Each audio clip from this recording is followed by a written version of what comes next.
Shanghai, Masters Shanghai is over. It's done. We'll never ever talk about it ever again. Texture took 45 first duels out of 96 rounds, winning over half of them. What are you doing, Rishi Sunak? It's an obvious thing. I think duelists are kind of trash. This map is dog shit. I put here 100 Thieves. Did they disappoint? Hello and welcome to Cosmic Divide, episode 31. We will be your pilot and co-pilot on our flight into patch 8.11. Well, I certainly wouldn't trust you with the controls, so I will be piloting the plane, and you can be the flight attendant bringing you beverages in the back. Are you claiming that that's a bad job to have? That's a good point. That's a very cut the recording. Let's start over. No. Flight attendants are great. I love flight attendants. I love flying. Unless very there's political.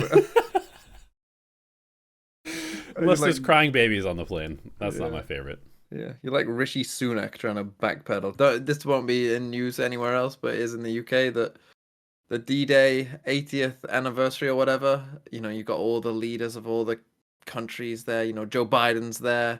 Mm-hmm. You know, Rishi Sunak, the British Prime Minister, for a couple more weeks, turns up and just leaves. Just leaves. The D-Day 80th anniversary. Just decides to leave to go do an interview instead. Not a good look, especially considering there's an election in like 3 weeks. So politicians don't really politic very well anymore. No. Everyone's kind of baffled. Like, how could you not realize? Like, come on. So not great. Wait. That was you. Is what I was trying to say. If you have to do a VOD review of Rishi Sunak real quick, give me a quick little what are we doing? The classic TMV. Rishi Sunak, what are we doing? What are you doing, Rishi Sunak? It's an obvious thing. Obviously, you can't leave the D-Day 80th anniversary. Obviously. Just use your brain for a second. Oh, okay, done. I can see a YouTube video coming out very soon with the whole crazy energy. TMP, Thinking Man's Politics. There we go. It's coming.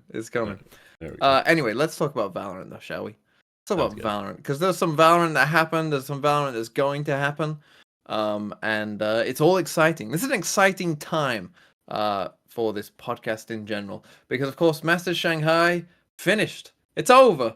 Masters Shanghai is done, and guess who won? Guess. Go on, guess. It couldn't have been the Pacific team because they never win these, right? No, PaperX didn't win it. You're right. No, I'm lying. GenG won. Pacific win. They did it, Elevated. They did it. Pacific managed to win an event. What does this mean for Valorant? Well, first of all, it means that everybody can stop flaming Pacific, which is good. Second of all, I think it means maybe some good times ahead for Korean Valorant, because the game, started off a little slow over there. We kind of had like one team. Is Korea going to be a one-team region in a Riot game? That would be tragic, right? After all the success of League of Legends. But now that we've got, PC bong numbers going up, Valorant number 3, I think, over there as of March or February, something like that. And then with GenG, one of the biggest orgs in the country, winning, I mean, could see a big spike. Could be very good. Obviously, at the end of the day, I think you're kind of on the same page as me, where like I'm not a fan of any one team really. I just like the game to be good and healthy, and the competition to be like really good and like representative of like everybody who plays. So I just want every region to win. I don't want to like, I'm not like, go NA, win every tournament. It's like I would rather have like every region participating, because that makes it more interesting for me. Yeah. And I mean, since partnerships began, we haven't had a grand final of 2 teams from the same region, which I mean, there can't be any other esport that's even close to that, surely, to have, what are we on? Major tournament number 5, since let's use partnerships. Obviously, like Optic did play Loud in the champs before that, but technically they weren't in the same region then. But Gambit and Acend, I gotta throw Acend in there a little bit every now and then. But if we take like partnerships as a cutoff point, a pretty clear cutoff point, we haven't like that's kind of incredible, really. I mean, that is kind of crazy to think that that's not happened once, and not even in like a fluky way. I think everyone would agree that pretty much every grand final was the best two teams in each tournament. Like if you go through them all, you'll kind of be like, yeah, Fnatic and Loud were the best lock-in teams, and then Fnatic and EG were the best Tokyo teams pretty clearly, and then EG Paper X were the best champs teams. Like there's no like debate of like, oh no, this team just fluked their way in, and that's the only reason why. Like it's really quite incredible, and I think GenG. I mean, like really, GenG, as long as they don't like miss champs, like as long as they make like playoffs of champs, almost certainly they'll be the best team of this year. Like they'll be known as, the team of this season, I think. Yeah, certainly possible. Yeah, I mean, like unless like Sentinels wins champs, because yeah, unless like Masters win, and then if Sen won champs, I guess that all like made the grand final. Maybe there'd be a debate, but likelihood is this is going to be the year known as GenG's. Like Fanatics was last year. This will be kind of GenG's. And yeah, I mean, had they lost, it would have been just so crushing, because the thing is like GenG have played a mega amount of Valorant this year already as well. Like they went the long way in kickoff. Like they lost their first game at kickoff and had to kind of go like this long way, go through like the play-ins. Like they played so many more games than everyone else, and then obviously they make Madrid finals. Then they have to go through the whole Split 1. They actually lose in their first game of the playoffs of Split 1 as well to T1. Don't forget. So they had to go through the lowers of that as well. And then they make obviously the Shanghai finals. So they've played an enormous amount of Valorant this year compared to like, I mean, they must have easily played, 2.5 like some of the teams, in terms of maps played, in terms of some of the worst teams who, just get beat 2-0 every week. Like they must have played so many more maps than them. It's crazy. And so had they lost this, I think Heretics might be the only team that's maybe played more than them, potentially. Just because Heretics have played a decent amount too. Yeah. Heretics played over 100 more rounds than GenG did at this tournament, and also they went super deep in Madrid, and obviously, but yeah, I mean, both of these teams have just been nonstop, constantly grinding. Yeah, but for GenG, like, had they lost a second in a row, I mean, you do start to think like, okay, we just can't do this, right? Like the demons start to come in, and honestly, like if we get into the actual game itself. I do think that we've talked about, we've kind of mentioned, maybe not on the podcast, but certainly on like when we've talked, GenG's big strength is their map pool, right? And I think that was always their strength. That is their strength, the fact that they play all 7 maps, they're decent at all 7 maps. And I think you saw that in the grand final, right? Because the 3 maps that they won weren't close, right? They stomped on the 3 maps they won. Like Heretics can't really have any complaints because on the 3 maps that they lost, it wasn't. They're not thinking like, oh, had we just won this one round, like we could have won this game. Like, no, you got stomped on the 3 maps you lost. GenG were the better team on the day overall, and a big part of that is because they just have that map pool. And I did think that was going to be Heretics' weakness in this tournament 100%. As well. That because obviously they're playing with a sub, like they didn't have a ton of time to prepare either. That was, and I think we saw that, on some of those maps that clearly they just weren't fully fleshed out in time, specifically Prees, I think. But you go ahead. What was your main takeaway from GenG? So I mean, if we're kind of like talking about the convincingness of like how convincing this win was, realistically, this could have been a 3-0. Like they came out and they were kind of pounding on Icebox and Acend as well. Like GenG looked really good in this grand finals, and then they just kind of like, whether it was like foot off the gas, whether it was nerves, whatever, Heretics did a good job of like fighting back on Icebox and Acend. But when I was like watching the games back, it was like their Breeze was insanely dominant. They started off Icebox, and I was like, wow, I mean, they're just gonna roll them here. They go to Acend. Wow, they're just gonna roll them here. Then they go to Lotus. Okay, they do roll them, and then Split. Okay, they do roll them. So, I mean, it was just super clear that they were the best team, just like from start to finish of this series. And I think the cool thing about that is we saw kind of a bit of everything that makes GenG a good team, which is that, I mean, good Lord, Texture. I don't know if you saw my tweet about this, but Texture took 45 first duels out of 96 rounds, winning over half of them. He was just unbelievable in terms of his confidence and the consistency that he was just, winning them rounds right off the bat. Obviously, we had a very good performance from pretty much everybody. Only Munchkin went negative in terms of KD, which is like not really that important of a stat anyway, but when your entire team is positive, almost double digits, it just shows that you're consistently kind of outplaying, outfragging, outshooting. Everything that you're doing is working. Even as you lose 2 maps, you still have everybody positive, basically. And, you know, I just think that this team has, and like we saw Karon stepping up at like the moments that he was stepping up in the past.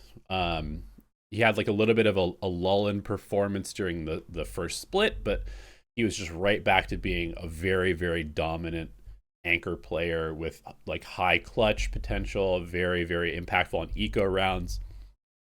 I mean, this is just like a very complete team. I think it was cool to see how they had really clearly like done some prep. They knew how to deal with the certain things that Heretics were doing. It didn't really seem like they were really caught off guard much. And the only maps they lost, it really just kind of felt like they maybe got ahead of themselves a little bit.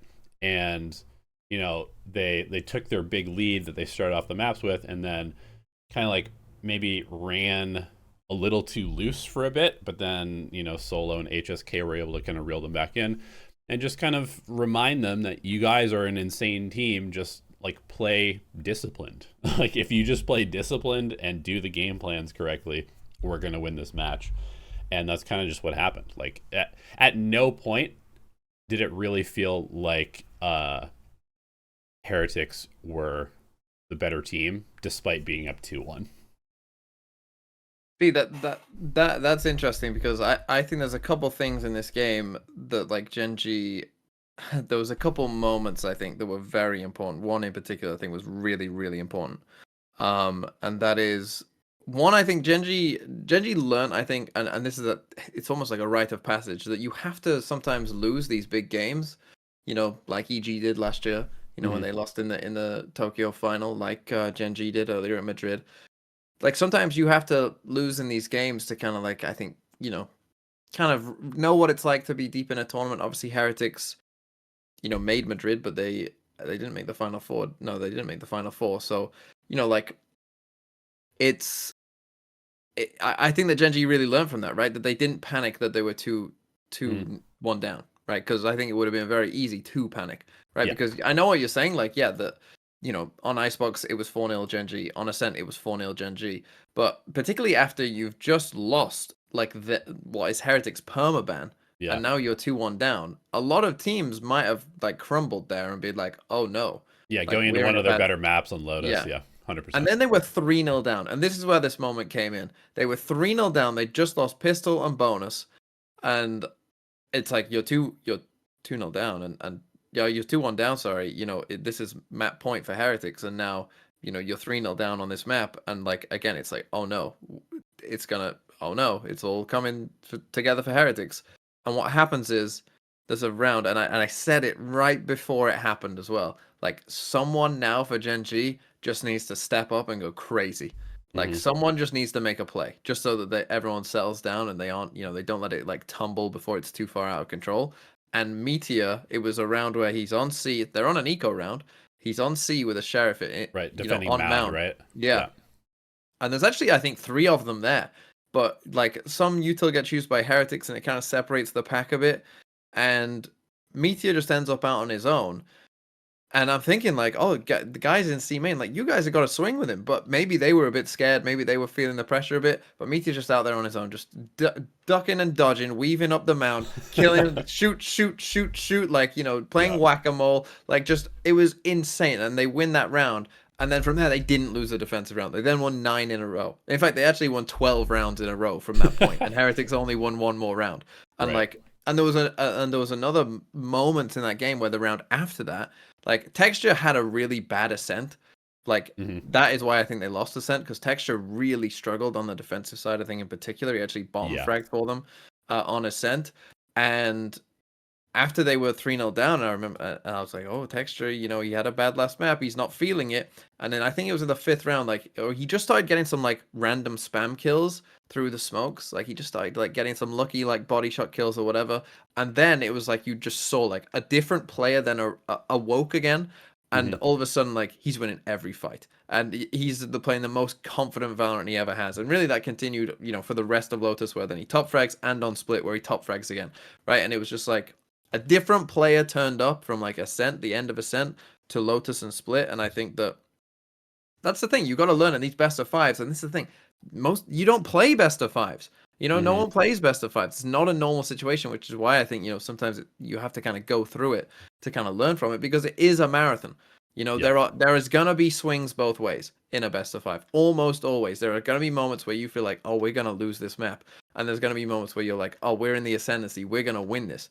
Right? And you gotta be mentally strong enough to kind of realize that, and, you know, not panic when things aren't going your way, which I think GenG did. And I think, yeah, some of the stuff, like, again, you saw the confidence, like, on Split. And it's funny because I said, like, when Split was starting, like, map 5s have kind of been GenG's problem. You know, they kind of folded in map 5 at Madrid. They kind of folded against Paper Rex in a best of 5 to, you know, get the first seed as well.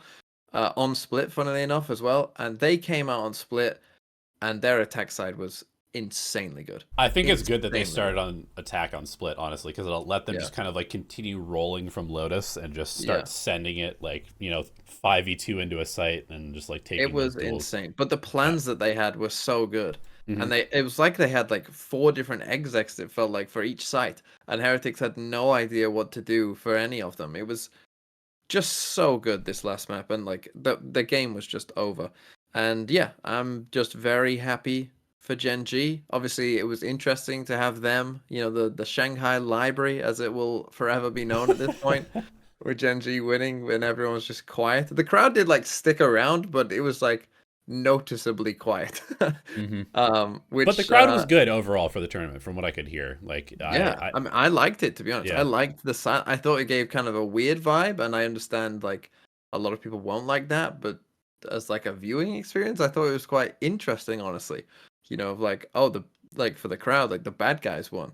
You know, they were just sitting there silently. Like, I thought that was quite interesting, and I thought it was a really cool moment where really all you heard was like the GenG guys celebrating together, and you could just hear them and not the crowd. I thought that was like super interesting. It was like, it reminded me of like when sports events were going on during COVID. You know, and it was like, oh god, that was so weird. Yeah, you could hear them. You could hear all the players and what they were saying, and it was like so bizarre. It was kind of like that, but like obviously there was a crowd there, but it was just so interesting to me. But yeah, I like the crowd. I like the event as a whole. I'm glad that GenG won. Time zone maybe not the best, but yeah, that is what it is. I had to watch all the games on VOD usually, so it was a little, like, I know the results, but it was still fun. Like, the games are good enough. Let's give a few words for the other 3 teams that made top 4. Yep. I think one thing that you were mentioning about how we haven't had a grand finals since the partnership system with 2 teams from the same region. I think we've had representation from at least 3 regions in the top 4 of every tournament also. I'm pretty sure. What a game. What a game. Which is really sick. I could be wrong, but I think that's correct. And yeah, I mean, so Heretics finished 2nd, like, insane run from them, obviously, like, kind of, you know, Mini Boo again has to take a little bit of a break for school. Patek steps back in. They look insane. Like, he's just such a good stand-in for this team. Obviously, he played with them for quite a long time, so it's not quite the same thing. But I mean, the fact that he was, like, you know, off the team, right, and then has to come back in, plays very well. Obviously, is a huge, like, vibe merchant for this team. His experience and his calling, like, helping Boo out, seems to be super, super valuable. Woot has just a crazy tournament on a role that he doesn't normally play. I mean, he plays it in ranked sometimes, but he's meant to be kind of like their flex initiator, second in type player. Just pounds everybody except for GenG in the tournament, and I guess G2 as well. But even against G2, he was popping off quite a bit. And yeah, I mean, I think maybe slightly down performance from Benji Fishy, but everybody else on the team, you know, probably exceeded expectations Rian's had a really, really good tournament. I mean, this team is going to be so good for the foreseeable future. Yeah. Like, they're going to be so good. Like, really, this could be one of those teams that kind of has like a dynastic run in the next couple of years, as long as they can like keep the pieces together and the guys still like playing together.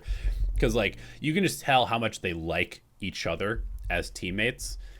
And so I have to give like, you know, a shout out to the coaching staff and whoever built the team. Like they did a very good job with this team. I'm excited to see what they do, you know, both at champs or both in split 2, probably at champs, and then like in the next couple of years as well. Any thoughts on Heretics? Yeah, that's really the silver lining for Heretics, and it's why I feel so bad for Patty, because for the rest of the team, it's like, you know, it's very easy to convince yourself like, oh, we'll be back. Obviously, we'll be back, right? Like if you're the rest of Heretics, like, you know that that's not going to be like your only chance, almost certainly. But for Patty, like, you don't know, right? You don't like Patty will probably end up in a tier 1 team, so like that's good, right? He probably like almost certainly will have a job, you know, not for split 2 because it's kind of too close, but you know, for next year, like obviously he's going to be on a team, right? Obviously that would be crazy if he wasn't.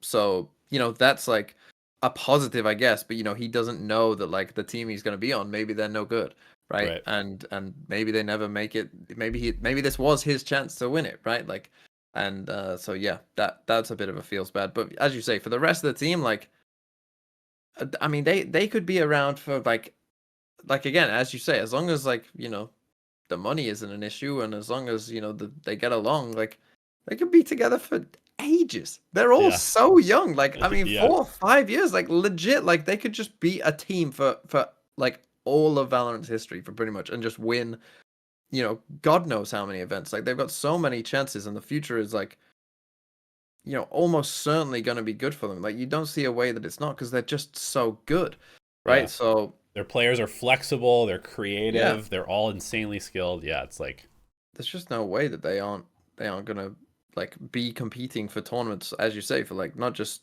you know, champs, but like next year, the year after that, if they stick together, like the year after that, if they stick together, like they're just gonna be a Heretics just will be like an org that just, you know, that you think of like, you know, Fnatic now, right? As like, you know, they're always expected to do good, or Paper Rex now, right? Like, oh, they're always expected to do good. Like, you know, Heretics are just gonna be one of those teams that we're like, if they don't make a tournament, it's like, oh my god, what's gone wrong? Right? They're gonna be in that mold of team almost certainly, I would have thought. So yeah, Heretics again. And again, say if I was Heretics, if I was Neil Zeno talking to the players, I'd be like, look, GenG, they had to go through what we just did to win that game. And so we've now gone through it. Next time we're there, we'll be good. We'll win that game, right? We'll be mentally stronger. We'll be in a better mindset. We'll, you know, be able to, you know, go through the entirety of a best of 5 without panicking, and you'll win, hopefully, right? So the future is bright for them. In terms of third place, it was G2.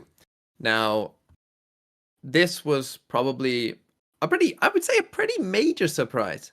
You know, for probably most the people. biggest surprise of the tournament, honestly, outside of maybe like some of the top seeds going out early. Yeah.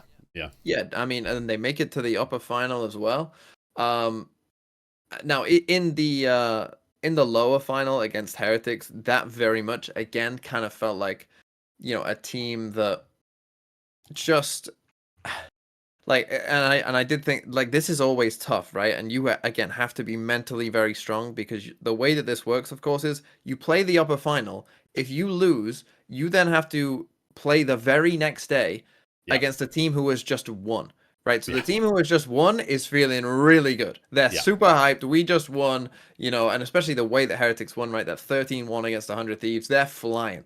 Right, G2, and you're going from a BO3 to a BO5. Yeah, it's just like really G2. rough. You've just come off a rough loss, right? Of like, oh, we were gonna make the grand final. Oh no, we didn't, and now we have to play straight again against this team that's feeling good. And I think that, you know, that's just a tough situation to be in. And I think that we saw that in the game where really this wasn't a game. You know, it was just a stomp from start to finish. And I think a lot of that is just mental, because obviously we've seen G2 beat Heretics twice in this tournament already. So you know, we know that they can. And yeah, Heretics did improve, but I think that this was just kind of like a mental game that G2 couldn't, you know, overcome. What I want to ask you about G2 though is, you can give your thoughts about their run and all of that, but I want to ask you what your expectations are for G2 going forward. Sure. Yeah. So I mean, I think I think the thing that G2 really showed me at this tournament was it's funny to say this after, saying that they kind of like got whether worn down mentally or whatever because the stomp against Heretics. But I think the thing that they really showed me this tournament was their resilience, because it was like almost every series was them dropping first map or like starting off kind of rough, low stars, yeah, and then like grinding it back through map 2, grinding it back through map 3. And even in their upper final loss to GenG, it was the same kind of thing. Like they would start off a little bit slow on the map, GenG would get out to a big lead, and then you'd see kind of like the little spark of G2. Okay, they're grinding it back in the second half of the Lotus attack side, and then Acend in particular. I saw a lot of moments where I was like, oh, like maybe they will take this map and like push GenG to a map 3. And so all the way through their whole run, it was that kind of thing. We're like, uh-oh, are they going to get run over? No. Yeah, they're kind of relying on that team play. They're like kind of figuring out their opponent as the game goes along, and then they're coming back.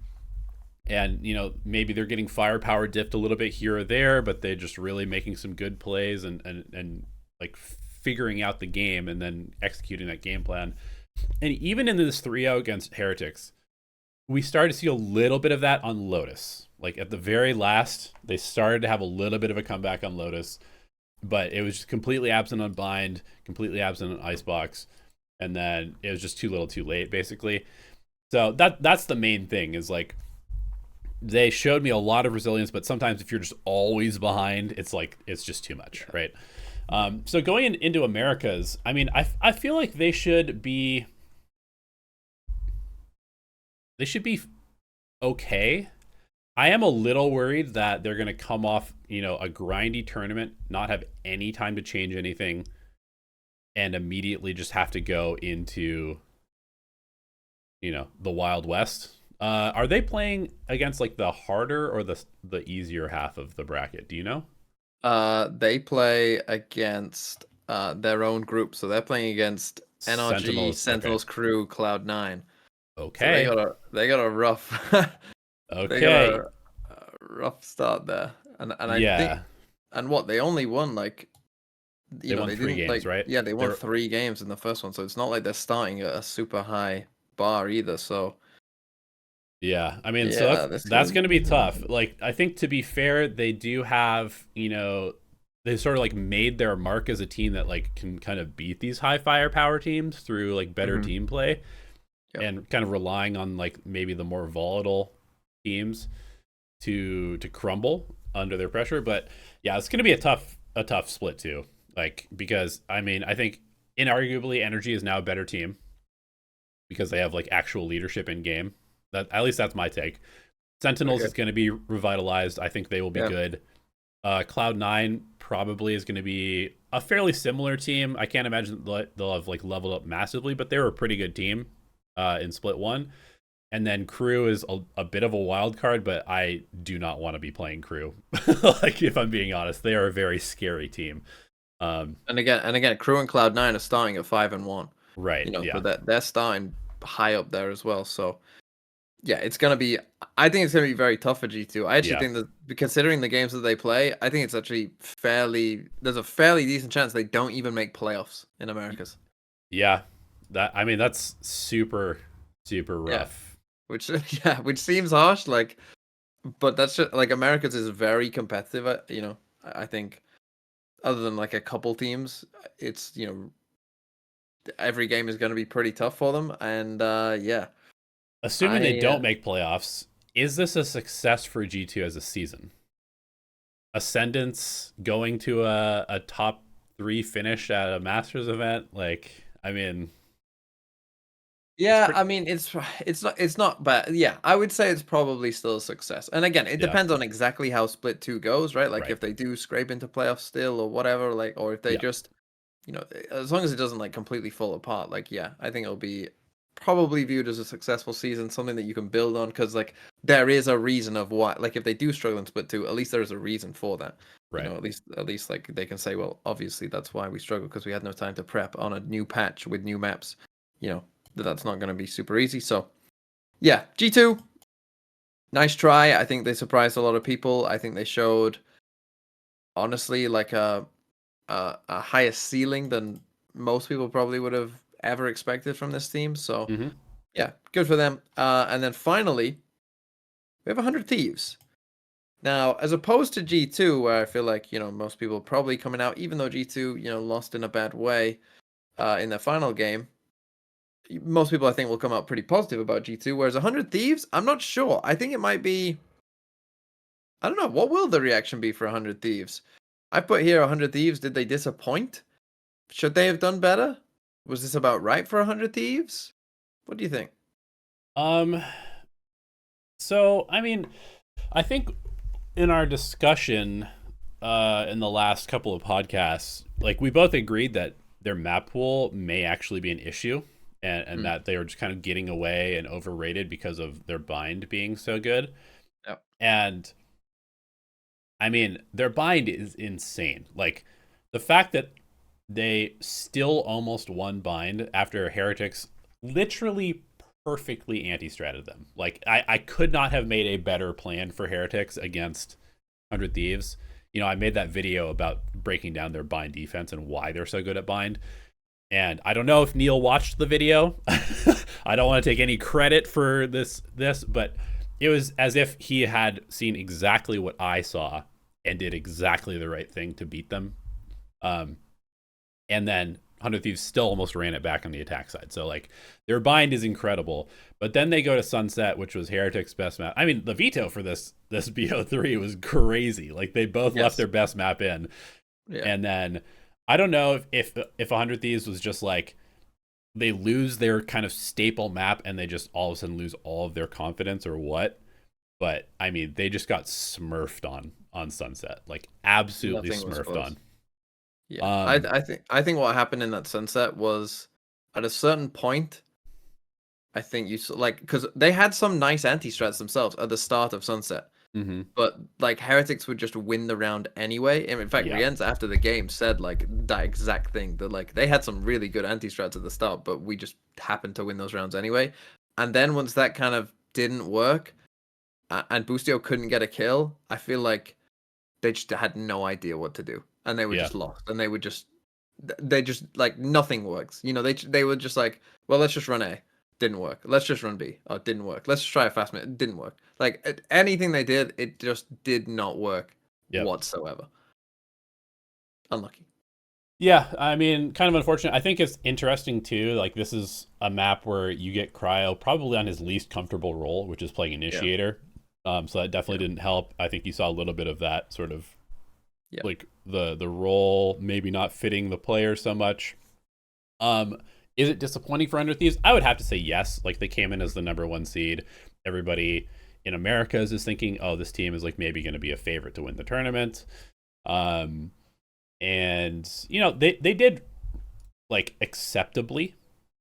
They won a couple of games. They lost to the overall winner of the tournament and clear best team at the tournament in the upper bracket, and then they beat Paper X, who's like a big challenger team, and then they lose to like this insanely hot Heretics team. But I think overall you would have to be a little bit disappointed because now, I mean, you're going back into Americas with a pretty mid record, and you have to grind your way out of a pretty big hole. I mean, you do have decent points, I guess, and they have an easier group, I think. And you do have an easier group. So, I mean, they should make playoffs, but I think making champs will be a little scary. I think they probably will still do it, but it'll be a little scary. Like, I think playoffs is going to be crazy in the Americas because there should be there should be 6 very good teams in the playoff bracket. Yeah, America's playoffs is going to be very tough to call to see who goes to champs. But yeah, for 100 Thieves, I think it is a disappointment, personally. I think that, like, particularly when, you have to remember, in the first game of this tournament, like, they stomped Foot. They, like, absolutely bodied them. And at, like, that point, everyone thought, like, oh, okay, 100 Thieves, they're probably, like, the favorites after that game, after they absolutely bodied them. So then to kind of, like, go out the way they did, it's not like a massive disappointment because you did end up losing to first and second place, and so it's like you know, like it's not like you lost a, it's not like you got shock upset. What can you do? But I do think that the concerns that we had about, some of their map pool, I think, was plain to see essentially that, like if GenG ban bind against you and you're 100 Thieves, you might not win on any other map against GenG. Like it might be 6-0 on the other maps, which is a problem, right? So yeah, they definitely need to fix something there. And that's the thing. If you can just get this is a big ask, because getting like a map to that level is not an easy thing to do. And it doesn't even matter how much time you put into it. Like you just have to have the right vibe. You just have to feel the map at the right point, and probably find a comp maybe that's like slightly different, like 100 Thieves is on bind. But like if you can have another map like that, and therefore you give your opponent a choice of like, well, we're 1-0 up either way, even if you ban one, that's when you really start to, like, I think, be, super dominant at a level. Like even if you ban one of our best maps, we've got another one that we know we can beat you on. So like even if they can just get one other map, whatever map that is, to that kind of level, and their bind stays good, then I think they could be a real threat. But they definitely need to get working on some of these other maps, because it is difficult. But then it is a bit like spinning plates that, if they don't work on their bind for a while, it's like then that starts to go away a bit, and you have other problems. Yeah. Being a coach, staying on top in this game as a team is very difficult. It really is a super non-stop job. So especially with like more changes as well. Yeah. Coming in. In fact, this isn't in our notes, but I will just bring it up because it just reminded me of that. The next year, Champs is going to be played in October. Mm-hmm. So the calendar, therefore, you would assume, is going to be much more spread out. Probably after these events, one would think. Maybe there is some speculation that maybe there will just be the Esports World Cup in June, July. Maybe, but yeah. So it could just be more playing constantly, but yeah. But that wouldn't be for everyone. That would just be for select people who go. I suppose. Not everyone would take part in that. But but either way, I mean, I think that will help. But even if it's just for like as we say, like we're going in now to like a slightly different meta. Although that's debatable, we'll get into it. And but new maps. So we're going into 2 different maps than we were prior. So some things need to be worked on for that for sure. So it would give just a bit of time. If next year, like after the second Masters event, Riot wants to make some big changes or whatever. It would be good if there were, because I don't even know the first games of the VCT. What patch will be on? Do you know? You're talking about next year? Next year? No, like for this next week when VCT starts again, which it is, by the way. VCT starts next week, at least for Pacific and China, and then I think EMEA and America start a bit after, but starting very soon. What patch are we on? I would have to imagine it's the new patch. Okay, well then, I hope so. I hope so. But new map and all of that, like it'll be interesting. Anyway, let's move on from Shanghai. Masters Shanghai is over. It's done. We'll never, ever talk about it ever again. Ever. Yep. I'm sure we'll bring it up in passing at times. But let's move on. Some quick roster news. Yep. There's a couple things going on. A lot of weird stuff going on in China, it seems like. But there's a couple stuff going on. So a couple China changes. Tai Lu have signed my boy Coldfish. My boy, let go from Wolves. Over he goes to Tai Lu. Billy have signed Neff, formerly of Bleed. And as of earlier this morning, they also signed Bianc, who was they also signed Bianc. Okay. Wait, that was like a wait, no, sorry. No, they signed Flexin, right? I think they signed Flexin, and Bianc went Trace. To they did Trace. A swap. Yes. Yeah, they did a swap. Yeah. Which is weird. That's very weird. I don't know how that works, but it's interesting. But it's weird. It is. So yeah, the weird thing is going on in China there. Do you have anything to really say about that? Not a ton about Coldfish. Good. Not a ton about Coldfish. I think if you followed Pacific, you know that Neff is a very good player. Formerly Bleed. Was a very good player. Billy, I mean, they've been kind of like floundering, trying to recapture some of the magic that they had early on last year. So I think maybe like a bit of a change in vision, because I think Bianca was their caller, and yeah, he has not been playing very well for them this year. So just a little bit of new blood, maybe some more energy will help them come back and beat energy. Retire FNS again. yeah. God, that would be so funny. It would be so funny. Yeah. And then as far as Trace, I mean, maybe they just needed a little bit of more leadership. It's possible, because like this team has like a lot of good firepower. Their structure's good, but they, obviously struggled against the chaos that is DRG to actually qualify for this event. We all thought they probably were going to qualify, and so they came up short, and they just maybe needed, again, a little bit more leadership. So they bring in Bianca. It'll be interesting to see these two teams, because I think these are two of the teams that you would think are like fighting for a couple of those last spots at champs. EDG are going to go, even if they're just kind of mid for the rest of the season, and certainly FPX should go. So then who gets the next two spots? You would think it would be Trace, maybe DRG, maybe BLG. Who knows? Maybe some other random team will. Yeah, maybe Wolves. Who knows? Anyway, let's move on to kind of the big news, the big signing that dropped, which is T1 sign Stacks. Now, this is DRX Stacks, as you might know him previously. He's now on T1.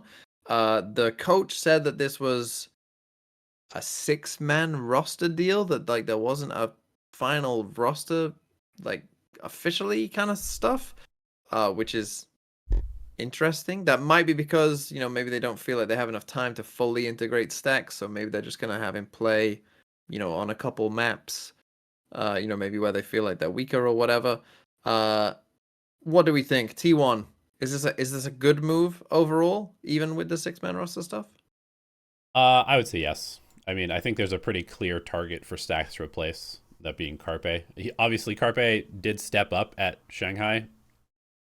He played a lot better, but and who knows? Maybe Stacks will just kind of be adding some maybe insight, and they'll keep the roster the same. I don't know.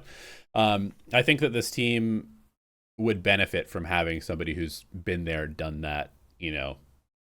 He's really just the most experienced free agent player in all of Pacific. So picking him up for a team that's kind of struggled with consistency seems like a good idea, even if he's literally just there as like an assistant coach kind of in that 6-man role. He's obviously not washed. I think he's a very good player still. But yeah, it'll be interesting to see how they handle this. Obviously Stacks has done a lot of IGLing. This team has flip-flopped their IGL, Xcurate being the current one. Maybe it'll work out for them well, because Xcure is like a Counter-Strike guy, and Stacks with a Counter-Strike guy, so maybe they'll have better synergy in how they want to run stuff structurally with the team. I don't know, but it is kind of like poetic justice, right? He gets dropped from like one of the best Korean teams, goes immediately to another one of the Korean teams that is competing directly with them for a spot at champs. And yeah, I mean, I guess it's just good that he's not just out. It doesn't get to play for the rest of the year. That would be sad. Yeah. I think this can only really be a good thing for T1, to be honest. Yeah. Like even if like long term, like let's say short term, it doesn't work, I think Stacks will probably be there next year, I would guess. And they can go from there if it doesn't work for the rest of the season. But that's gonna be there's gonna be some interesting teams, and I think T1 are one of them. Like let's say they don't make champs.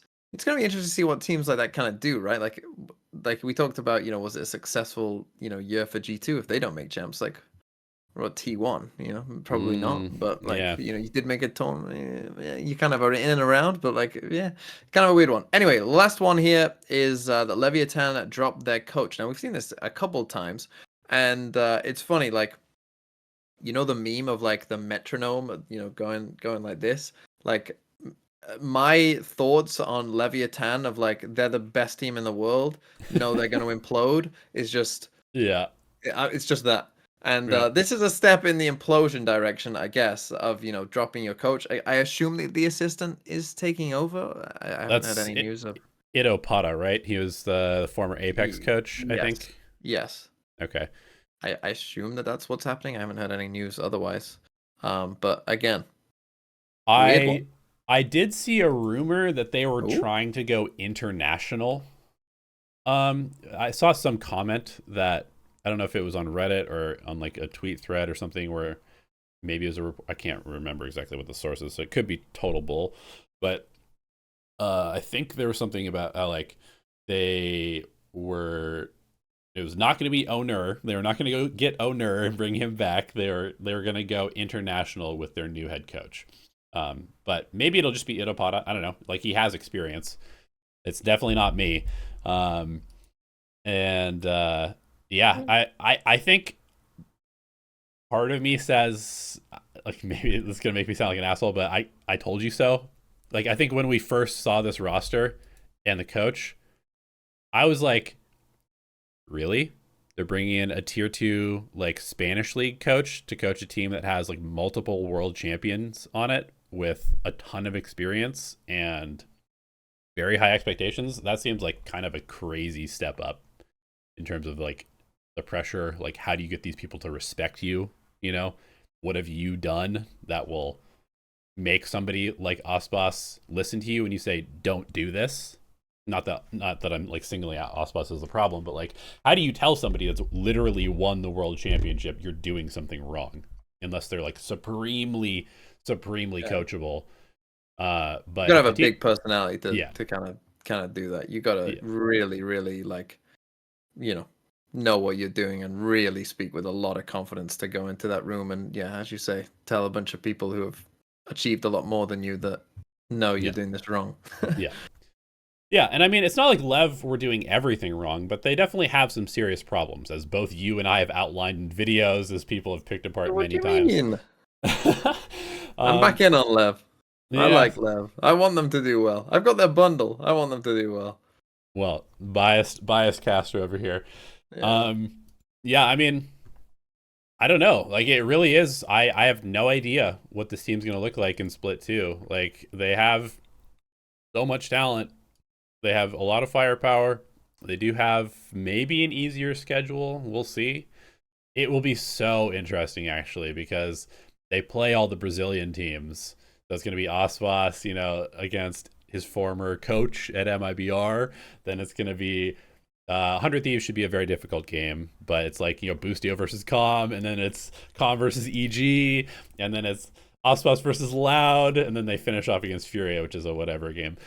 But it'll be really, I mean, this is the split where the implosion happens, if it's going to happen, right? Because they should be coming out of this split well if they're functioning as a team. But man, if there's some cracks, this is where those cracks get exploited if they're not, if they haven't figured out their issues. Yeah. Okay, that's the roster news. Let's now talk. I mean, we got more big stuff to talk about, of course, because patch 8.11 is dropping soon, at least in America. I think it comes out, tomorrow in the rest of the world. But some big things are happening. Big news across the board. First one we're going to talk about is, a very big development, really. And it kind of came out of the blue. I don't know if you heard rumblings about this before, but I just this just to me was just like all of a sudden it was like this was just dropped and it was like, here you go. Valorant is coming to console. And I'm not the what is it, closed beta I think they're doing is like starting in a couple of days I think as well. So like it's like it's here. It's like right here. And it's already starting straight away. I wrote us oldies would fry the youngins. Because I know I spent a lot of time playing console games growing up. Did you, Mr. Speaks? Oh yeah, I mean my first ever like esport was Halo, like Halo 2. That was where I really got into like the competitive side of gaming. So I was a big console shooter guy. Halo 1, Halo 2, Halo 3. Yeah. I do love me a good FPS game. Although, man, going from mouse and keyboard back to console now, like it is so hard to aim with a stick after you've been using a mouse for a while. And Valorant's, it'll be so interesting to see how Valorant translates, because like usually the big problem with console shooters is like you kind of have to have a longer TTK, time to kill, because it's harder to aim. But I mean, this is a tac shooter, so it's like you shoot them in the head, you get a kill. It'll be really interesting. They showed off like the new like focus mode or whatever. I don't really understand what it like how it works exactly. It's like a different sensitivity when you're aiming at people, but Yeah. like if you It's like you it's have like a to skill in activate of it or itself. something like Yeah, that. yeah. Yeah. So you have to press a button and it goes into focus mode, and then it like lowers your sense and like dials you in essentially. So yeah, it's like a Yeah. skill to I mean turning a flash. I kind of said this that like flashing agents on console are gonna be very strong because to Yeah. be in focus mode you have to then like you're ready for a fight. A flash comes to you, you have to take it off focus mode, then turn the flash, come back, put it on focus mode again. Like it's Right. like, and it's like a skill of knowing when and when not to have it on, right? Like it is going to be a bit different and Phoenix interesting. overpowered on console. Yes, absolutely. I would assume so.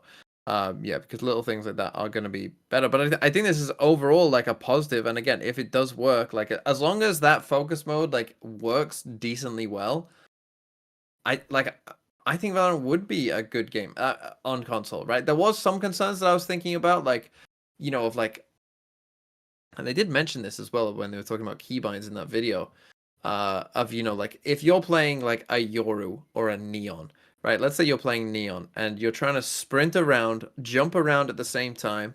You're moving around. You then want to throw up your wall, throw a stun, slide, all at the same time, and Oh, shoot. claw grip is coming back big time. You know about claw grip? No, I don't. This is Oh this is how yes, but yeah, you when used to play on Halo, where you'd yeah, like use the stick with like your thumb like this, but then your pointer finger would hit the buttons on this side, and then your trigger yeah, would be like one of these two fingers back here. Yeah, yeah. But yeah, like stuff like that, I could assume would be pretty difficult. But I think on the whole, I think it'll work pretty well as long as that focus mode is pretty good. And I think obviously for like content creators like us, it's good, right? more audience. More people will be playing Valorant. The numbers will go up. I like that the accounts are connected, right? That's obviously a Yep. big win. In general. And one thing that I mentioned as well is like in terms of like dev time for other stuff that you want to see, obviously you can imagine that, releasing Valorant on console and mobile was taking up a lot of the dev time. Yeah. That was like probably project number one was, Yep. getting it out on console as quickly as they could. And so if that's done, once this is kind of all like, they get out of the closed beta into an open beta and then they fully release it, like once that's fully done, like, there's going to be more dev time for other stuff, Yep. Replay system. Yeah. We won't even talk about. I don't want to jinx that by mentioning it ever again until it actually comes out. I do have a couple of fairly strong thoughts about this that I like questions and stuff. So obviously, yes, you pointed to one big thing. Now is probably the best time ever to be a Valorant content creator, for being honest, because it's a whole new audience that can come into the game. You can essentially make the same video, obviously, as long as you're not talking about controls, right? But it's how to play an agent, how to play a map, all these things will need to be learned by people. So that's going to be good. It probably will shift the audience a little bit younger as well, I would imagine. 100%.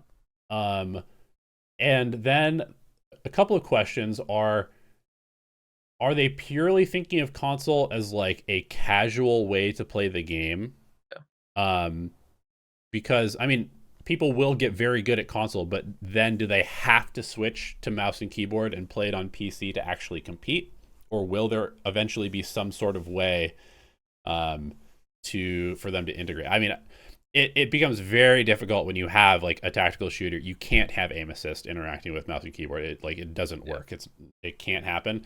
So if it is just kind of like a casual way to play the game, then either they will spend a bunch of time coming up with good casual modes, which will then hopefully trickle over to PC, which will be awesome, or the game will die out very quickly because people on console are not going to want to sit through a 13 round to win game. Like console is meant to be like, you throw it on for 30 minutes, maybe an hour, which is enough to play a Valorant game. But realistically, if you're playing a console game of Valorant or a console game in general, like going back to thinking about like Halo and Call of Duty games and stuff like that, they are very much like just hop into a game, start shooting as quickly as possible, just like run around, frag. Like it, much less on like the strategic. Yeah. People are not sitting down to a console to play like a super strategic game most of the time. So maybe we will have changes and good stuff in DM, that type of stuff. Also, another question: will the leaderboard be mixed, right? Because they're not going to be playing together, but will there be a console leaderboard and a PC leaderboard? Like how I'm just so curious about the logistics of like if there will ever be like an integration point. And sort of like the linked accounts I do like, but also it's like, why would I ever play the game on my couch when I have a PC? Unless the point is to have like four people split screening, but then like what? I have so many questions. I'm really that's interested. a good point though. You bring up a good point though, that like, playing, for again, the kids won't understand this, but for us oldies, going around your friend's house and playing 4-player split screen on a TDM map, like that would be fun. That would be fun. Like saying stop screen peeking and all that, like that's like a classic. And yeah, I think you bring up a good point, right, about like the casual nature of it and how casual it is. Based on everything that Riot has ever said about Valorant, I always feel like they don't want to lean super casual with anything they've done. They're always talking about, Premier, we want this path to pro, that you can just start, in Iron and build your way up, and be a pro player one day. Like they always talk about those kind of things. So I would guess they don't want it to be super casual, but I do agree with you that there might be a development a bit more towards, that. And obviously they have team deathmatch, right? So like team deathmatch is obviously like a way to play. It's a very console-esque type of game. That is like fitting into like, it takes like 15 minutes. It's, you just run in and you shoot, like, it's whatever. Like, so there are things there, but I do agree. But that could be good, right? I would want more casual modes. I think there's so many things that they could do, with extra casual modes in Valorant. I think that would be a good thing if, the console player base wants that more, and so they've released on PC as well. That would be good in my opinion. Because I think, and a lot of people will probably agree with me here, Valorant sometimes isn't fun to play, and so it would be nice to have something just that you could go into and know that like I'm going to have fun here because that's all this is, right? That would be 80% of my time is literally deathmatch because it's way more fun to just run around and shoot people. Yeah, there you go. So yeah, but I do think it's going to be a good thing overall. I think that, it will probably skew a little bit younger, but hey, like you have to think like if you're an 11-year-old, 12-year-old right now, that's crazy. They were born post 2010. Think about that. But if you were born in the 2010s, you've got a PS5 and here's this free, like super shiny game that you can now play. Fortnite is yesterday's news. Like, if I was a kid, I would have played it. I would have played it at that age, 100%. Got cool different characters that you can pick. It's flashy, it's cartoony. Like it's all kind of coming together now. Like the decisions that they made when making this game. It's like I understand. Valorant child game is finally all coming together. Yeah. Anyway, so Valorant on console. I'm looking forward to it. I'm looking to see. Hopefully it works. Like, I mean, again, if that focus mode doesn't work, then this might just be a failed experiment that they've just wasted their time on. But if it does, then that'll be good. But we also have more things to talk about, of course, with this patch. First one is agent changes. So obviously we saw in the patch, I'm sure everyone watching this at this point knows the patch notes at least decently well. But let's run through a bit of it. So obviously it was mostly focused on the duelist class. Let's actually start with the Raze nerfs. Let's start there. Okay. So the Raze nerfs, I don't know about you, but I was expecting more, to be honest. I was surprised with how little it was. Which I guess looking back, like, isn't so surprising because that's what Riot tends to do. I kind of put this akin to, like, remember last year when they were nerfing Sky and like the dog can only jump forward? Like, to me, this is like this level of nerf, right? Where it's like, oh, it's a nerf, but you're still gonna play Raze on, almost every map that she's already seen play on. Do you disagree? Yeah, I don't think this nerf does anything. I think Raze is still like probably the best duelist in the game. The only thing that this does is it just slightly shortens the like extension. It shortens the dive that you can do. You can't get quite as deep is all it does, because it literally doesn't do anything else. I haven't had a chance to like be in the patch, so I don't know like what this audio explosion, the range. Oh, It's not going to do anything. Let's be honest. The horizontal velocity is the only thing that really affects anything play wise. Like the damage knockback from opponent destruction, like nobody cares about that. You can still knock people off the edge of the new map with the satchel. You can still knock them off the spike. It's just if they shoot the blast pack and destroy it that it doesn't knock them back and damage them. So it's literally like the smallest possible nerf to like those things, those two things you just mentioned, I think are more like philosophical balance changes, where they're not real balance changes, but it's just like, hey, throwing a satchel at someone, this should have some counterplay. So if you shoot it, it shouldn't do anything. Like that's all that is, right? Like that's really all it. And the same thing for like the sound being on the first satchel, like that's just thinking like, hey, when I throw a fade haunt, you can kind of hear that from quite far away. So if you can hear a fade haunt when you throw it from like where you're throwing it from, why can't I hear a Raze satchel as well? From when they start satchel. Like it's just philosophical little tiny changes. The really only one that matters is the, as you say, like you can't go as far. And even that, like when you look at most situations, it just like and I've obviously been on the new patch and tested it out, like, and my satchels aren't great, but you can still like make almost like everywhere that you needed to go before. Yeah, you can't make CT, from like the bind box on A, but you can still make it back sight. So it's like it doesn't matter. Yeah. It doesn't matter. Which in my opinion is good, because almost every other duelist that they touched in the patch got significant buffs. So this is what I would like to see. I don't want to see them turning every single agent into like a very blah, whatever. I want to see things being ramped up. I want to see not like turning the game into just kind of like everything is just like the same, like no homogeneity. I want everybody to be able to be unique and interesting. And so I don't think that Raze should be, nerfed into oblivion. I just think the other duelists need to be buffed, because honestly, if we're being completely real, I think duelists are kind of trash. I think overall, I think the duelist class is kind of trash outside of like Raze and a couple of things that Jet can do, and then Yoru. At least in the most recent patch before this one.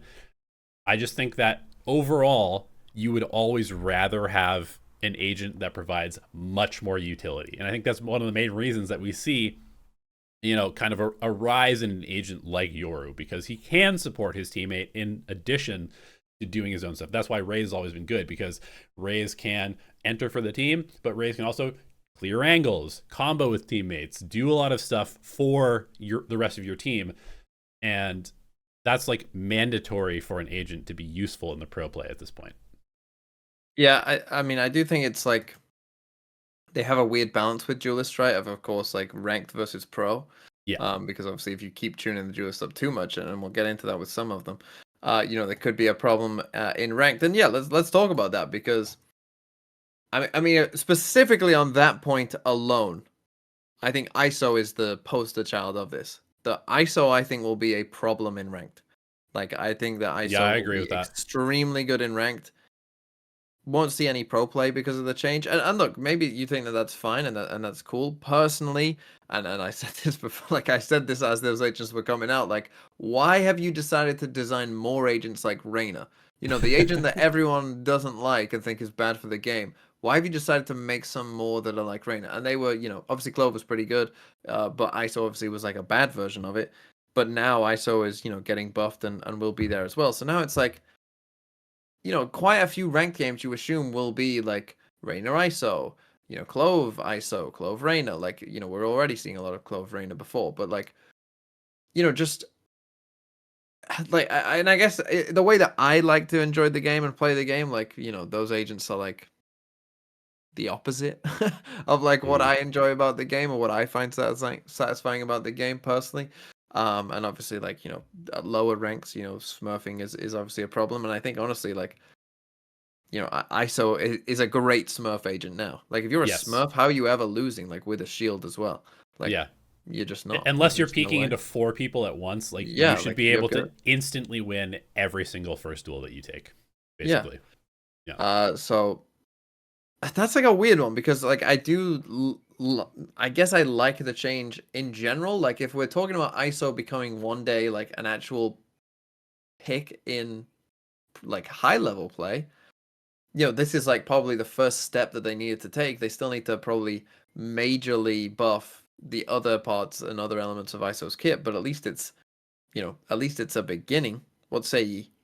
I actually think he is very close to pro play viable with this change. Okay. Because I think the ability to go into a duel knowing that you will win the duel if it's just a 1v1, just straight up, like if you have 2 equally skilled players, one person doesn't die to getting headshot, the other person does, like that is a massive difference.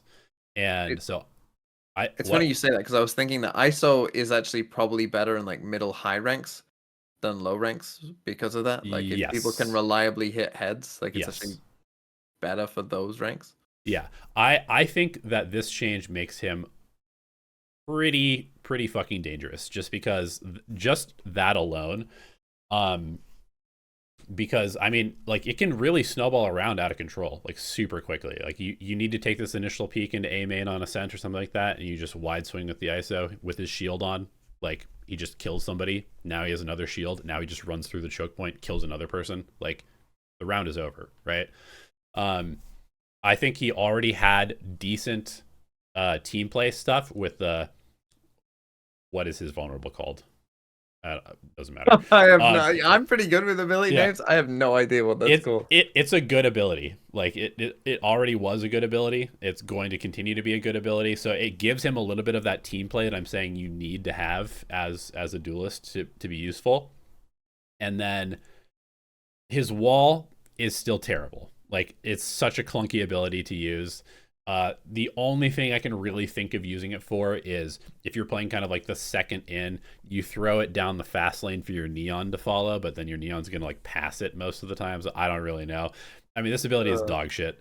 I really thought then when you said the wall, I thought you were making this case for ISO. Like I thought you were gonna like give me something that I was like, what's he gonna say about this wall that's good? You just instantly were like, it's dog shit. No, this wall is dog shit. But I will say, being able to put your shield on before ulting, which essentially guarantees you a pickoff, is very, very strong too. So now he kind of has, like, in essence, if we're talking about it, he kind of has, first of all, untradeability initially. Like, because it gives him this ability to just, like, win a duel with advantage that he didn't have before. And then if you can almost treat his ult now like a Raze rocket where it should guarantee you a kill. Like almost 100% of the time. It should always give you an advantage most of the time. Sometimes you'll be traded, like if you use it in a weird spot. But I think he is a good enough agent to see pro play, even though one of his abilities is pretty bad. Okay. I mean, I still worry about his defense side, personally. I think you have to play a bit paper Rex on the defense side to find, because obviously when do you time the shield? Like, did you find the right timing for it? Because who knows, they might cancel a hit. Then you just run out and you don't have the shield and it's gone. But yeah, I definitely agree. I still think to see a consistent, let's say, pro play, there would need to be more buffs, but it's a big start. It's a big start, but I am worried about ranked. Smurfing in ranked is going to be a problem with this character. Yeah. Like he is truly like way too good for somebody who's better than their lobby to play.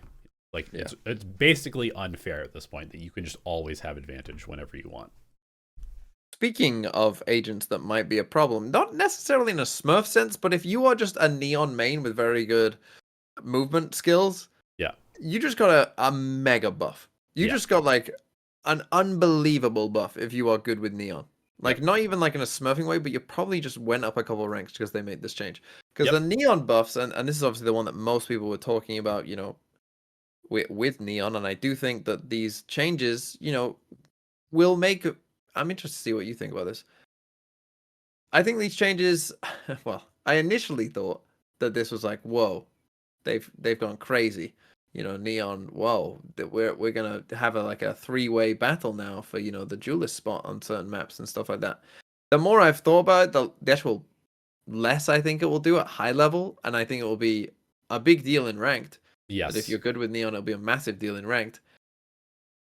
I feel like in high level play though, again, the loss of the stun I think is bigger because again they said in the, I don't know if you watched the Plat Chat interview with the game dev who was talking about why they made the changes, and they said with Neon they needed to, they felt like they'd pushed quite a bit, so they wanted to bring something back, and they didn't like that with the Neon stuns that it felt like you just threw them out, and you just threw them out wherever and they landed wherever, and people didn't really consider what they were doing with it. And I kind of said, well, that feels like a ranked thing, because obviously in pro play you do consider where you're throwing it, you know where you're throwing it, you have lineups for where you're throwing it, if you know what you're doing. So that felt like they were kind of more touching on ranked kind of stuff.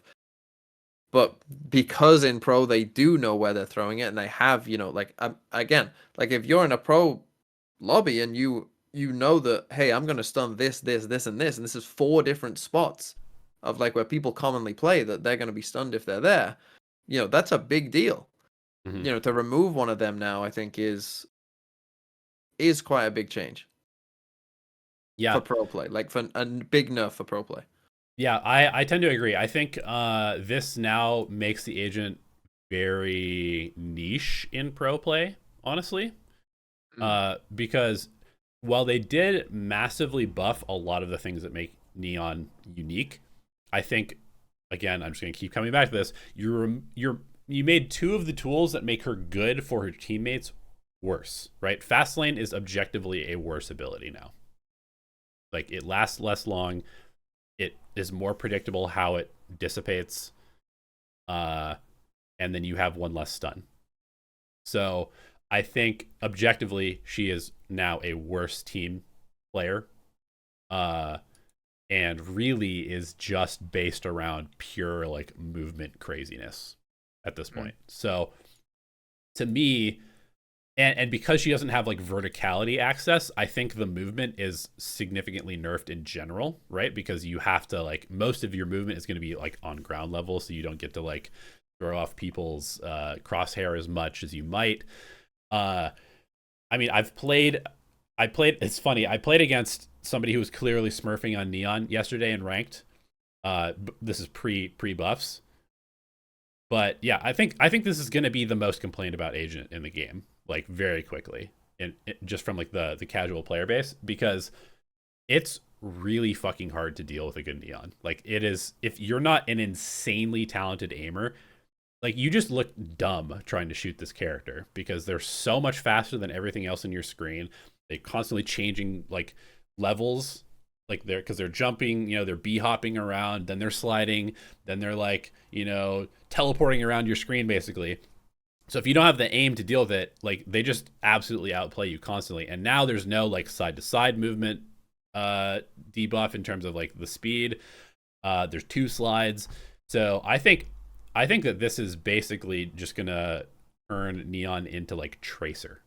And if you've never played Overwatch, Tracer is a character who can just teleport around and rewind her location.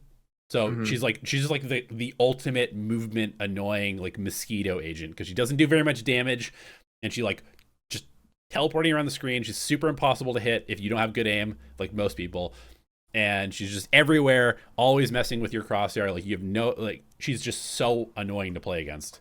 And so I think basically Neon is now Tracer as far as ranked goes, and I would say that the best way to deal with this is probably Deadlock and Sage. If you don't play Deadlock and Sage against Neon, you're going to get plowed by this character, because you need some way to stop her from just running in.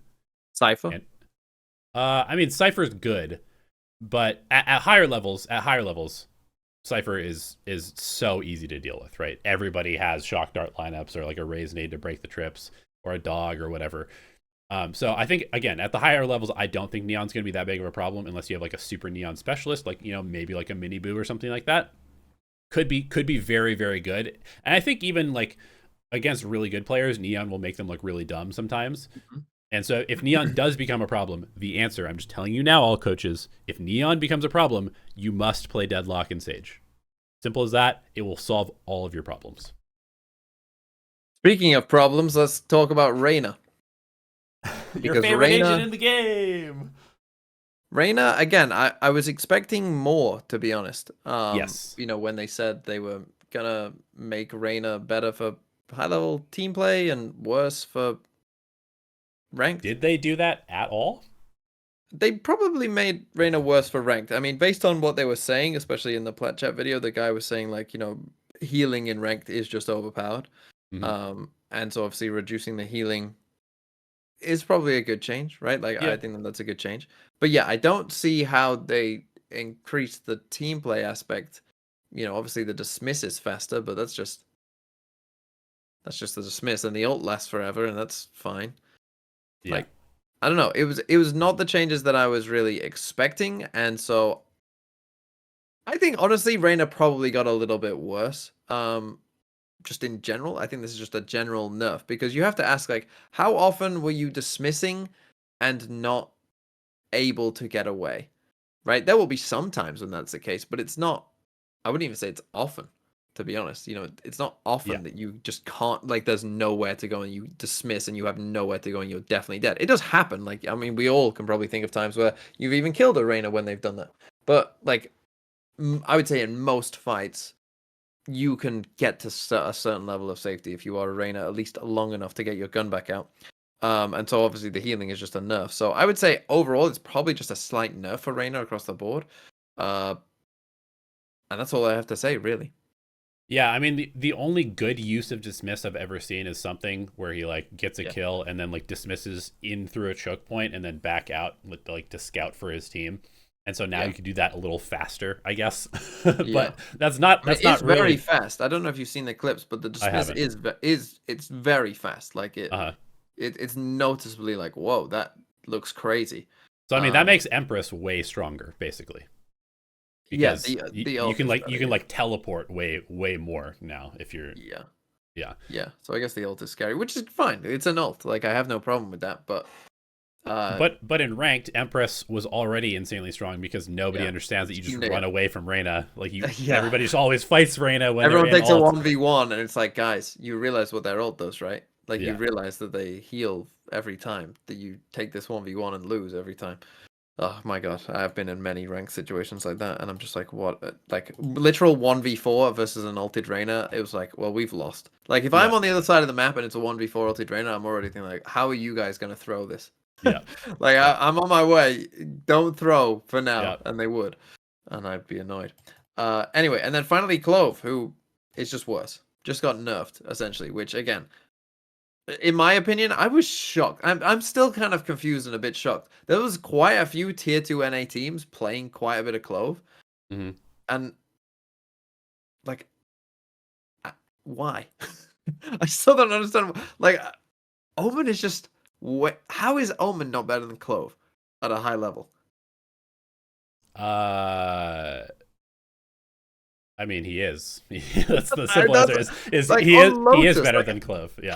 How is Clove better? Like, how can you not just go 1-for-1 and just have a better comp if you play Omen?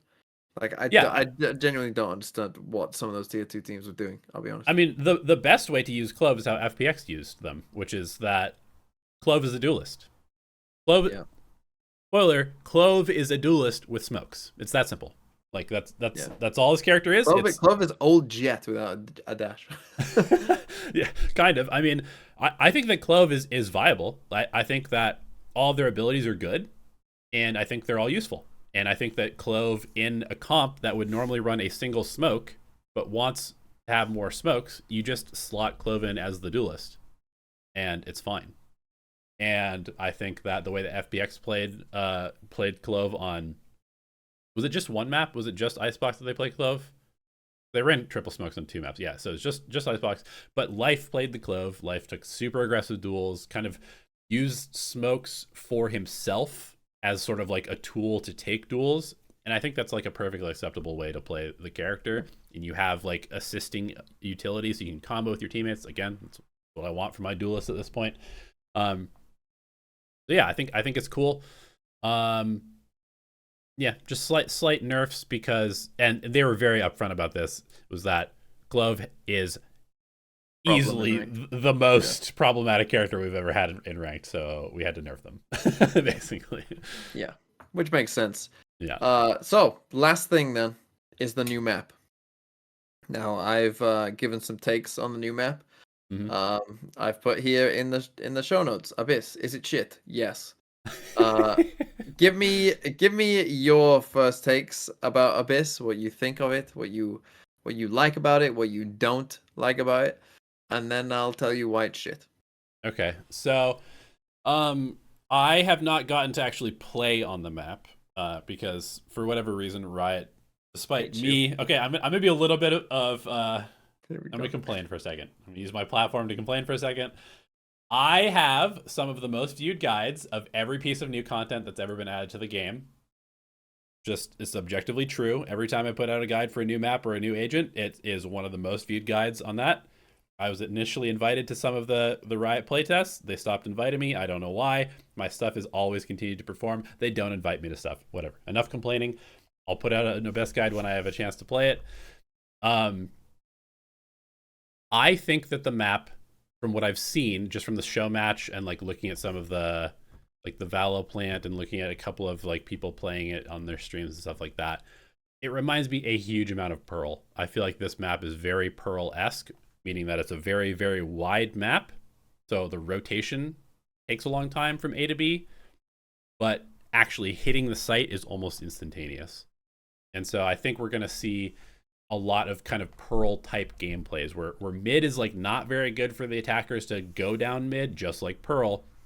You know, art is kind of debatable, but certainly you never wanted to go through like doors on Pearl towards B.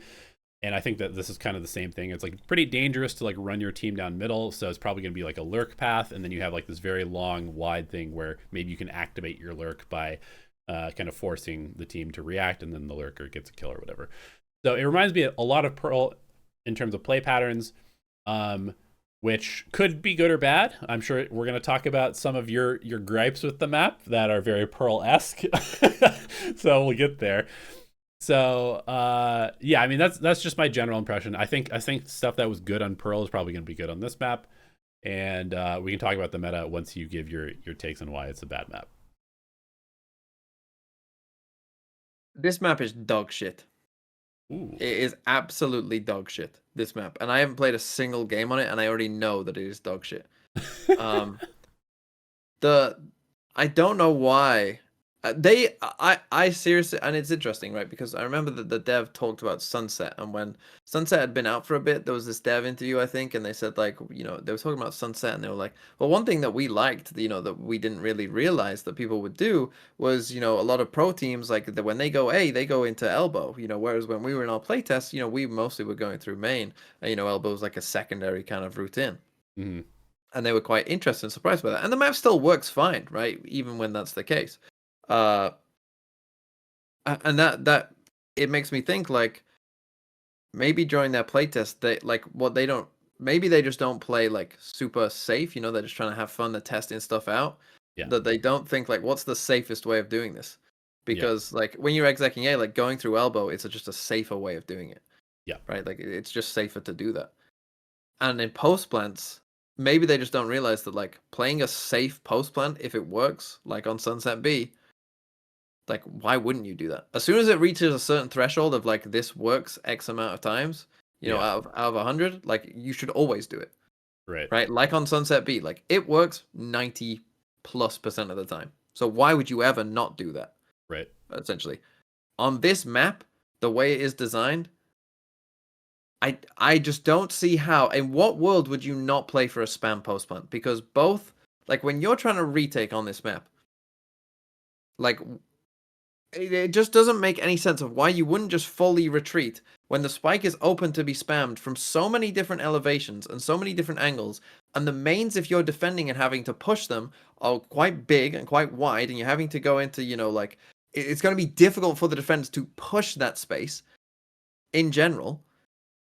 Why would you not just come and play like a full spam post plant? And then the thing on B, the fact that in nest towards B, where that Wall window is. bangable. You can wall bang from so many different spots as the attackers through that wall with just a Phantom or a Vandal. Doesn't even have to be an Odin. The fact that you could line like literally 4 people up in a row if you wanted to on different elevations, because it's down steps as well, right? So it's down steps, so it's on different elevations. Some of you could stand up, some of you could crouch, and you'll be on completely different elevations, all spamming to a post plant.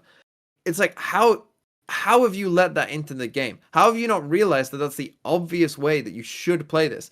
And then once you have that as your map design of that's how we win a post plant, well, then the objective becomes not about taking the site. The objective becomes, how can we just get the spike down? Like it is on Icebox, right? Like the objective changes in the round.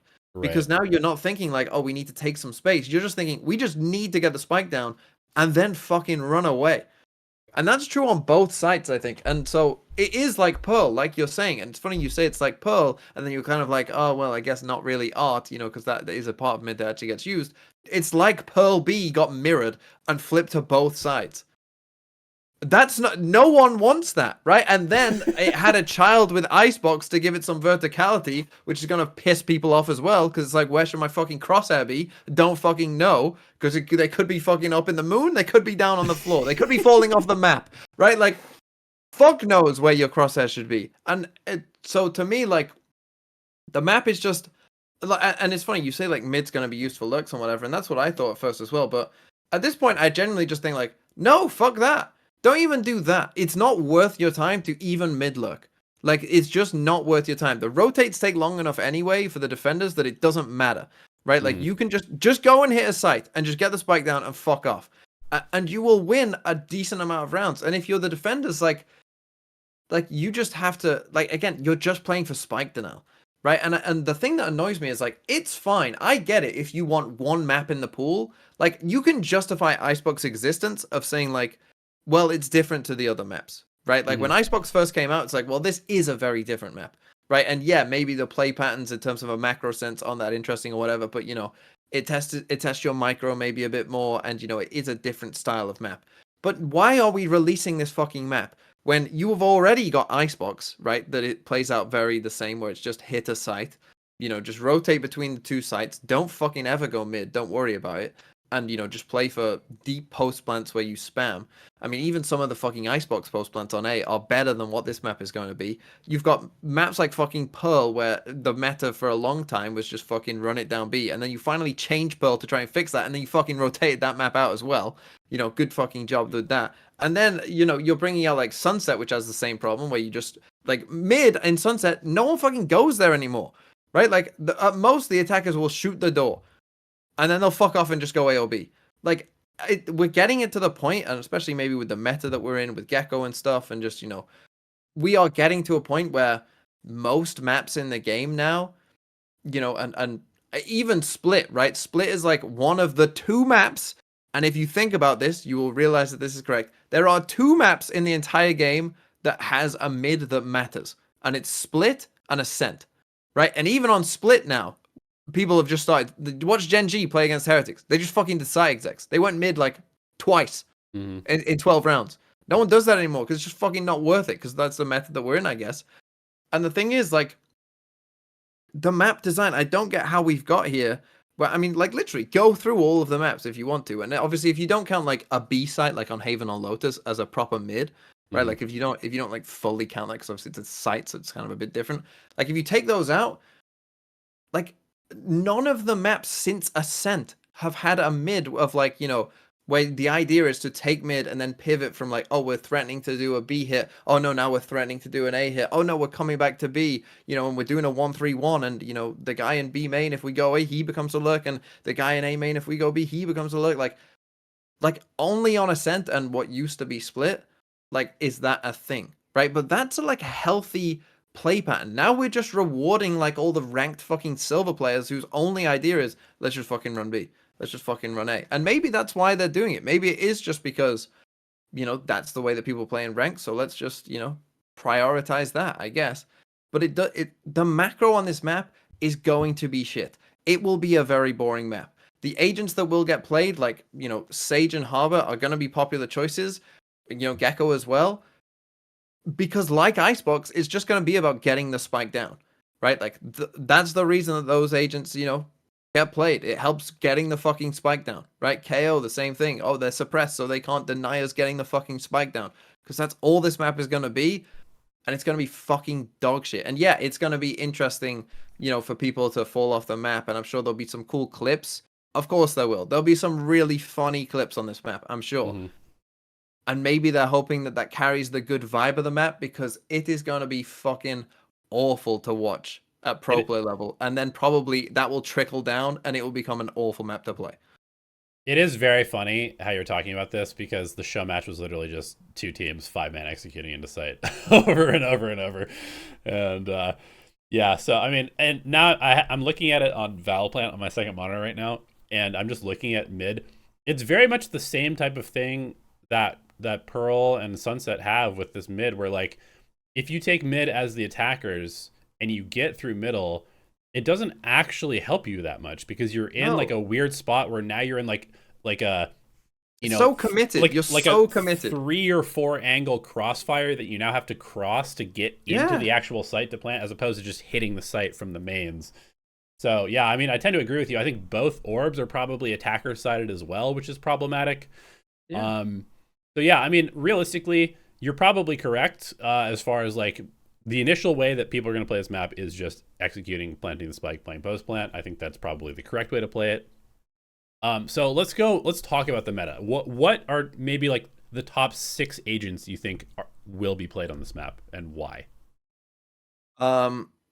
So in my testing of like looking at what agents I think will be good, and I think if it does play out like that, which I do expect, I think it's a jet map more than any other duelist. I think the op will be absolutely like you want to buy an op on defense as soon as possible. That is like the one saving grace that you might have. Yeah, the sites are very open with lots of spots to opt from. Yeah, sure. And like different elevation, and obviously again like with jet, you can get on a bunch of elevations and you can use the op, and chamber I thought as well was decent. So maybe like, but one of jet or chamber. And I would suspect Jet, because Jet's probably just better than Chamber overall. And some of the other Sentinels are pretty good. Flying so I would suspect off the map Jet is fun. yeah. So I would suspect that Jet is going to be heavy used on this map overall. I think that, I mean, Viper, I think, and it's interesting. I was thinking like, could you play this as a solo controller map, akin to an Icebox? Because I do think it will be like the agents that I think will be good will be Icebox-ish agents. Viper will be very good, whether that's a solo or double controller. I think more so double, I would think, but not impossible to see someone try. I wouldn't be shocked if someone did try maybe a Viper. Sova is 100% going to be meta. I don't see a way that Sova would not be meta. There's so many things that you can land a dart on that are good. There's so many, like, I mean, you can think, if it lands on some of these ceilings, like, it still scans all the way down. Like, it's the perfect height for Sova. All of these different ceilings on the map. So there's so many positions that you can get a dart into that are going to be good to scan people from. And yeah, Sova, I'd be legitimately, the game is a different game if Sova is an agent. It isn't meta on this map. Should be near 100%. And then like the others I think are a bit debatable. I think the Sentinel class is debatable. I think there's definitely, like, Chamber has some good TP options on there. You're probably not going to want to play Jet and Chamber together, but if you wanted to play Chamber, I think it's possible. I think Cypher, again, because of the different elevations, you can get to some cams in some like, really high angles. There's definitely some stuff I think in there for Cypher. Wouldn't shock me, and it's a big map as well, so that helps. But I think Killjoy as well, like, if I'm looking at the type of maps that we're talking about, right? We're talking about Pearl, we're talking about Icebox, and yeah, it is a big map, but Killjoy's meta on both of those maps. There's some really fucking good defensive lockdowns, like really good defensive lockdown.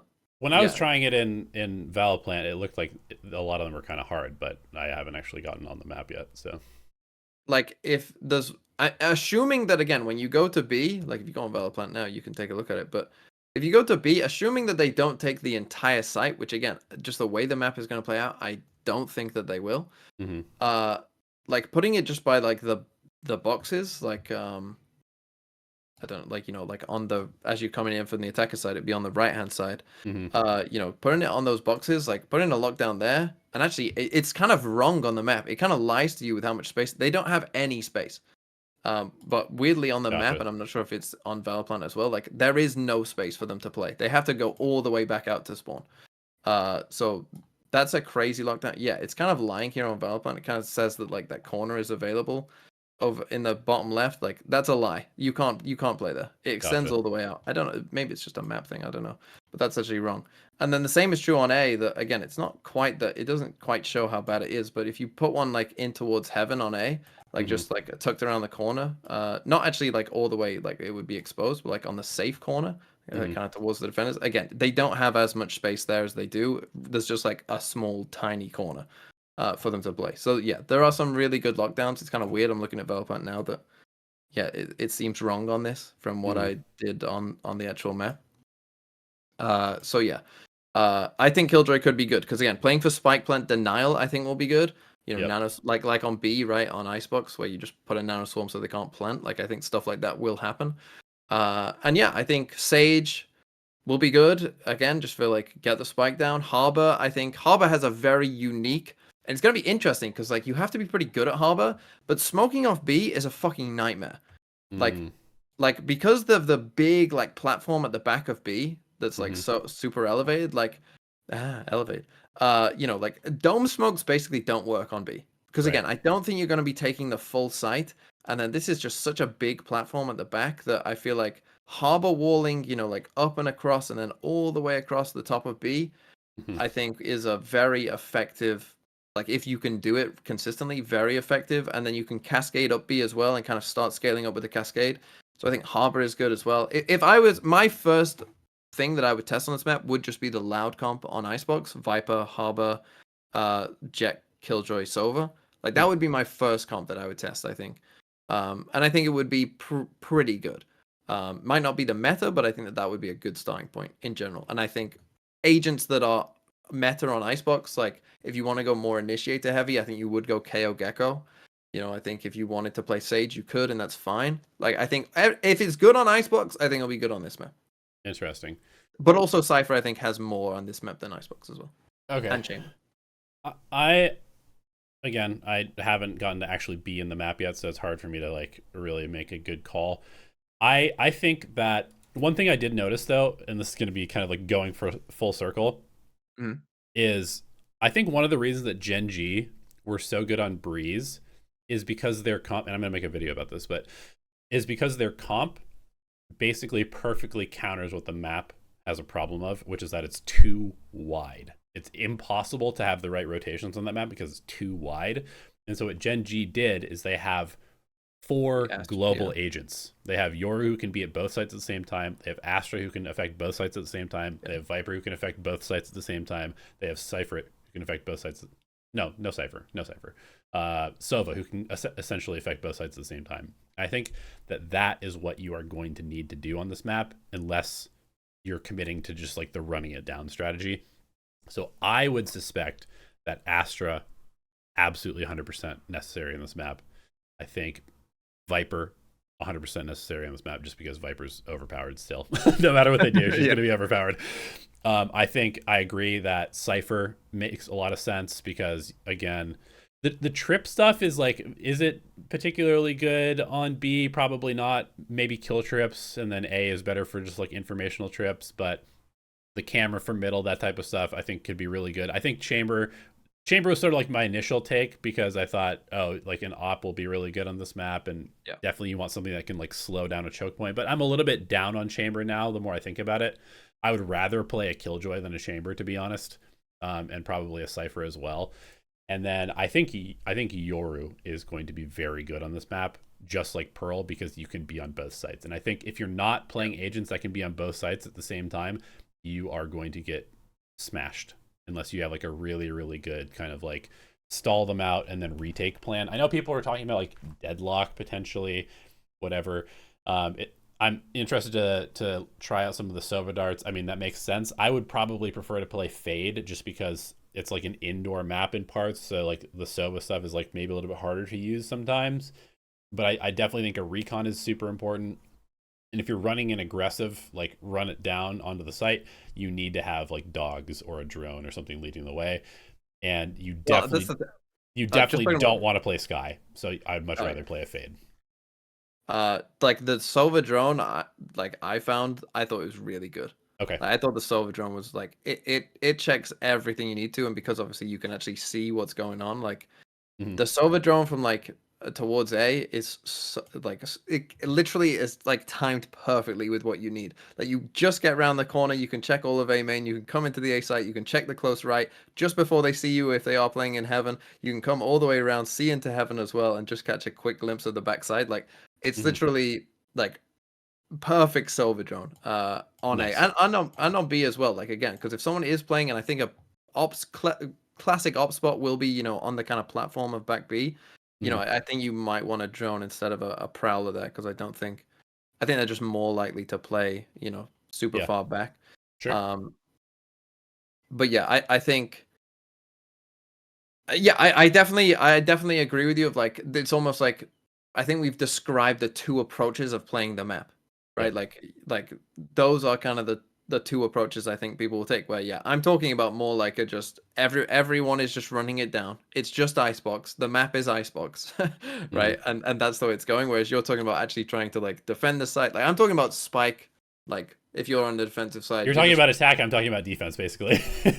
yeah, but like my defense side would just be like we're playing full spike denial, right? We're not even trying to like we're playing one side maybe heavy, and if they come there, we'll try and stop them. But the other side, we're just playing like killjoy nanos are down to stop you planting the spike, like that kind of stuff. Or we are sage walling off, and you're just slowing you down to give us that bit of time to get there. Yep. Whereas you're talking about actually trying to play the map as an actual map, but I just think the map's shit. Fair enough. Yeah. Fair enough. Okay, last question on this map then. Who will be the team that breaks the map? What team do you think will be the best Abyss team in Split 2 and by the end of the year?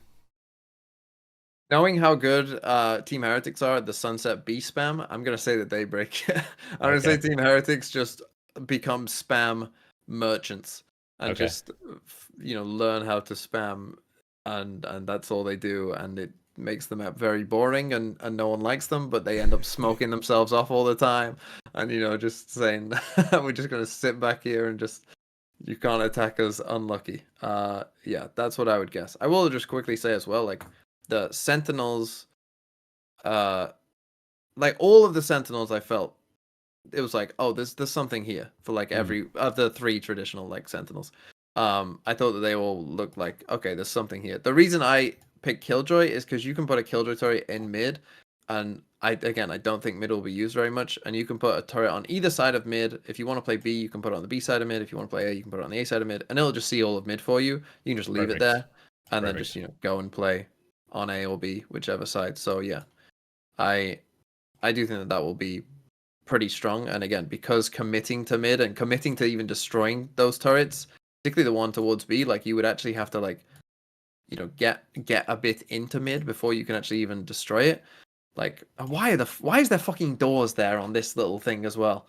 Yeah. Also, by the mid seems very convoluted. That's like a why weird... is there doors in that entrance to Split A? But by the way, you can break the first door from like the without being seen in mid. You can break it from like the B side, the top of mid. You can spam. I don't know. This seems like a fucking oversight as well. You can spam through. It looks like they've purposely designed the map with like a big pillar in the way so that you can't see the door unless you like creep out into mid. But you can just fucking spam through it with a rifle and break the door. Which again seems like an oversight, to be honest. I don't know if that's meant to happen or not, but like there's a big fucking concrete pillar. How is that spammable? But you can just spam straight through it to break the door at the start of every round if you want to. So yeah. Fuck knows what. I fucking hate this shit already. I've not even played one single game. Oh boy. But I am excited. I am excited in a way because I could be very wrong. The only thing that I would say 100% certain is Viper and Sova are going to be good because they're pretty good anyway, and it seems like a map that would suit them. But fair enough. Yeah. Okay, last question for you. I hope I'm wrong. Will the Haven meta change? What do you define as the Haven meta? Because we kind of ended Haven on a bit of a 50-50 debate. You know, do you play Viper? Yeah, or I mean, the Viper stuff was like, it was okay. It was fine.